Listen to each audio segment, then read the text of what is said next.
सीपीएसआई का बेहद दमदार सवाल। आइए इस सवाल को देखिए कैसे आप 1 मिनट में लगाएंगे। इसको ध्यान से बोर्ड की तरफ आप देखिएगा। पहले तो एक बार सवाल पढ़ लिया जाए, देखा जाए क्या दिया है, फिर इसको लगाने का आपको हम एक लाइन का तरीका बताएंगे कि कैसे आप इसको डायरेक्ट लगा सकते हैं। ठीक है, देखिए सबसे पहले लिखा है यदि 6 अंकों वाली संख्या 5x 2y 6z 7 11 और 13 से विभाज्य है तो आपको x minus Y plus 3z का मान बताना है कि क्या आ सकता है। ठीक है, देखिए यहां पर कुछ चीजें आपको ध्यान रखनी पड़ेंगी और डायरेक्ट आंसर यहां पर आप गेस कर ले जाओगे। कैसे? देखिए 7 11 और 13, 7 11 और 13 से विभाज्य है इस सवाल में कहा गया है। तो कहने का मतलब यह है कि 7 11 और 13 से कोई नंबर विभाज्य है, तो कहने का मतलब है कि 7 11 और 13 इसका जो एलसीएम आएगा उस एलसीएम से वो नंबर भी विभाज्य होगा, ये बिल्कुल श्योर है। ठीक है, तो देखिए यहाँ पर 7 11 और 13 का अगर आप एलसीएम निकालेंगे तो ये आता है 1001।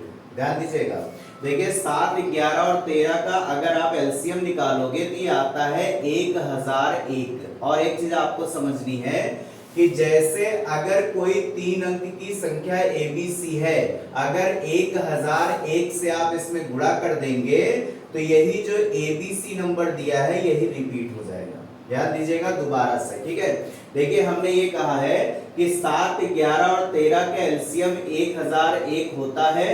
अब इसमें एक चीज आपको ये और ध्यान रखनी है कि अगर कोई भी 3 अंक की संख्या है, अगर कोई भी 3 अंक की संख्या एबीसी है, अगर इसमें 1001 से गुणा कर देंगे तो यही जो एबीसी है ये 2 बार रिपीट हो जाएगा। मतलब जो 6 अंकों की संख्या बनेगी वो बन जाएगी एबीसी एबीसी। ठीक है, इसी कॉन्सेप्ट को आप वहां पे सोचिए। देखिए डायरेक्ट आपको एक्स वाई जेड के नंबर मिल जाएंगे। कैसे भाई? यहाँ पे देखा जाए तो ये 6 अंक की संख्या है भाई, क्लियर है। तो यहां से देखिए स्टार्टिंग क्या है, 5x 2y 6z। तो अगर गेस करने के लिए कहा जाए तो यहाँ पे x की वैल्यू क्या है भाई? यहाँ पर x की वैल्यू रख सकते हैं 6। ठीक, इसके बाद अगर y की वैल्यू देखा जाए तो स्टार्टिंग कहां से है, 5 से, तो यहाँ पर हो जाएगा 5। ठीक, इसके बाद अगर z की वैल्यू गेस की जाए तो ये हो जाएगा 2।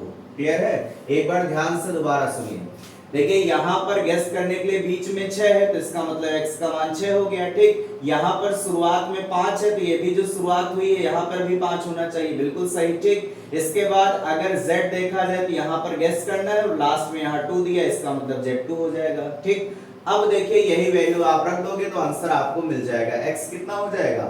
x आपका है 6 माइनस का 5 प्लस का फिर 3 इंटू z कितना है, z आपका है 2। अगर आप गेस करेंगे तो 6 में से 5 घटाएंगे 1 आएगा, प्लस 3 दूनी 6, तो 6 1 7। तो इसका मतलब जो इसका आंसर आ जाएगा वो आंसर इसका 7 बिल्कुल सही होगा।